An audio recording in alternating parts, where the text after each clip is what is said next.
Yun, good morning mga tropa. Ayun. So, time check tayo 6 o'clock ng umaga. At maaga tayo nagising ngayon dahil um, ginising kasi kami nila tatay. Dawang ano yung pasyente namin. Si Warren kasi mga tropa is nagdudugo yung ulan. So, bakit? So, mamaya ikukwento ko sa inyo. Pero sa ngayon, magpapakain muna tayo ng mga alaga natin kasi gutom na yan dahil baka mamaya biglaan tayong pumunta sa doktor o babiyahin na naman tayo, kaya yun yung isang dalan, kaya wala tayong masyadong upload. So pasulpot-sulpot lang yung upload natin dahil may pasyente po kami dito sa bahay. Magpapakain lang muna tayo ng mga manok. Tignan natin gaano karami na yung mga manok ko. So ito yung nandito sa labas, yung mga astralop. Yung mga manok natin, subukbuk. Right. Yun. Yung mga nandito sa labas. Ito naman yung mga nandito sa loob. Right. At pagkatapos natin yung pakain ng manok, pupunta tayo sa bukid at asikasuhin na natin lahat ng mga dapat asikasuhin kasi baka mamaya tatakbo natin si Warren sa hospital, sa doktor.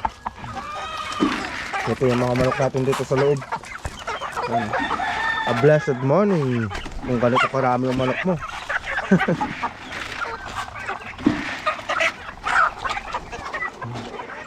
So, mayroon pa dito sa kulungan.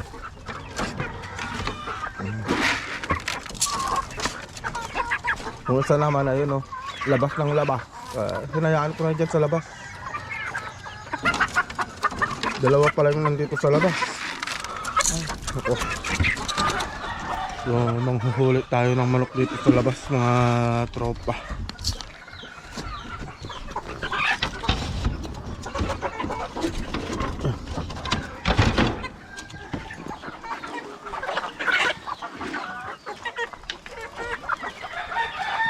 Yung mga nakatali na inahin natin, yung mga pinanggalingan ng mga lahi na. Uy, may itlog, oh. Wait lang, may itlog pala dun, oh.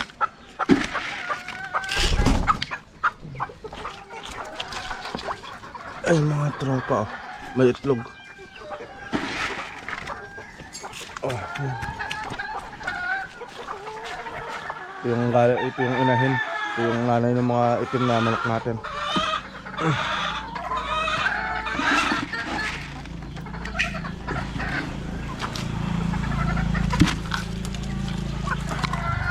Kain muna tayo ng manok.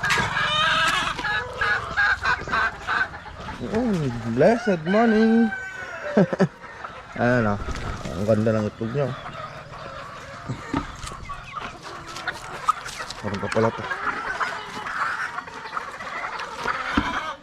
Uy, dito sa loob. Ano muna natin?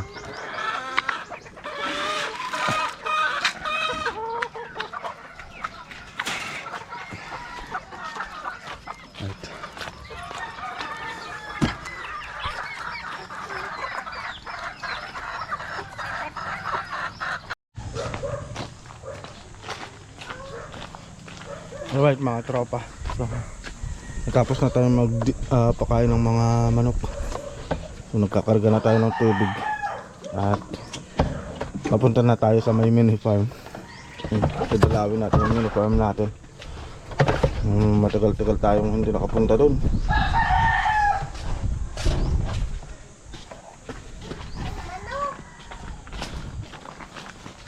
Titignan natin yung mga tanim natin, baka mamaya nalanta na.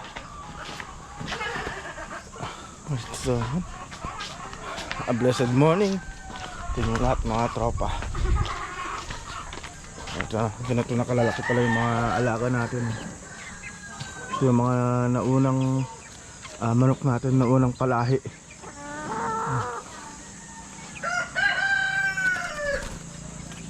isang isang gray tsaka dalawang gold. Matindigan nila, ganda.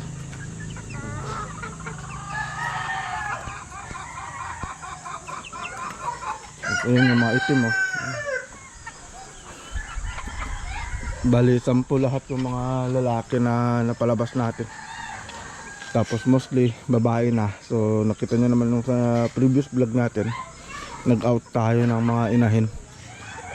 Kasi masyado nang marami yung inahin natin. Pero sakto naman kasi may pang ulam na. Yun. Pwedeng pang tinola, pwedeng pang adobo. So tinola line. Ay, so update tayo mamaya mga tropa. Pag nandun na tayo sa may mini farm.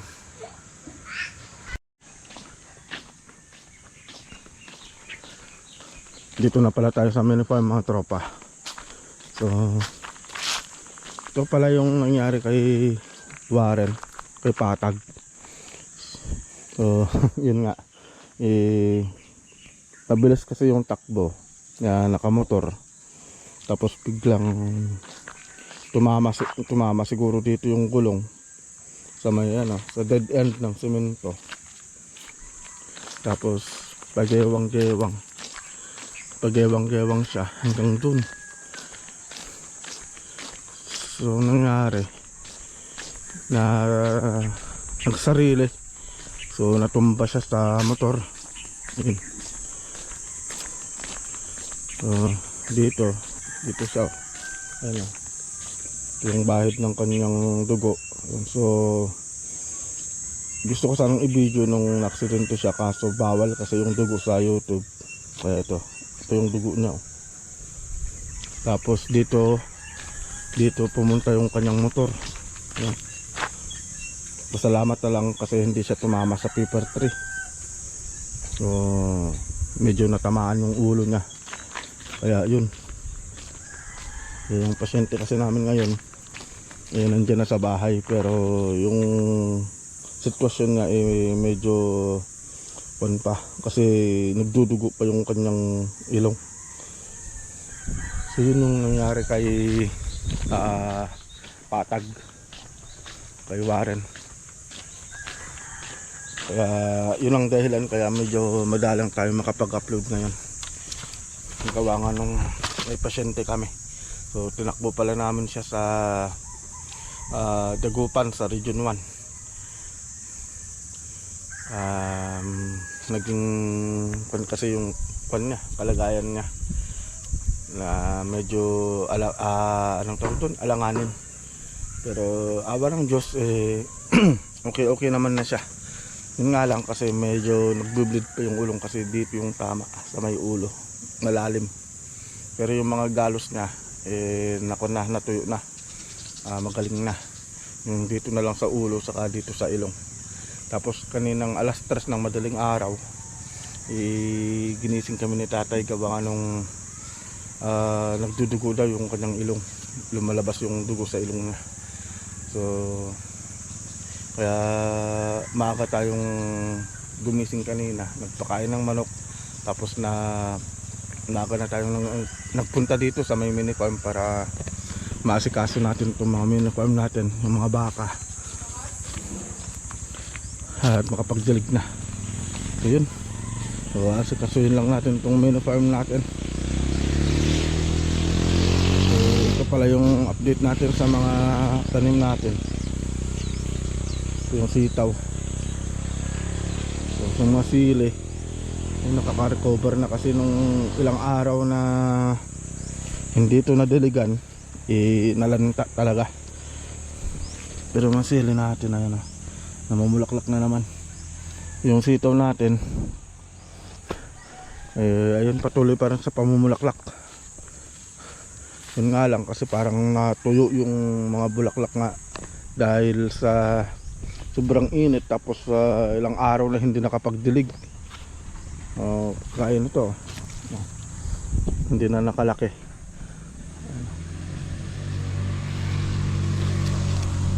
Right, so yun, magdidilig muna tayo mga tropa dahil baka biglaan na isugod ulit natin si Patag sa hospital.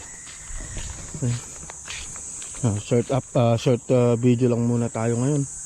So, pasensyahan niya muna kayo mga tropa dahil hindi tayo makapag-upload ng diretso.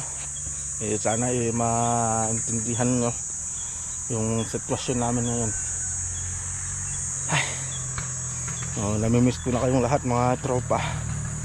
Yun nga lang, kailangan kasi nating asikasuhin yung pasyente. So andito na rin pala yung mga baka natin. So, nilipat ko na naman sila dito para mapakain ko sila ng feeds, tsaka para mas malapit nating masikaso yung mga baka. Pero pag okay na si Patag, lilipat ulit natin siya sila dun sa may gitna. Yung baka natin sa mga nag-abang pala sa mga talong natin, ito na yung mga bagong tanim natin na talong.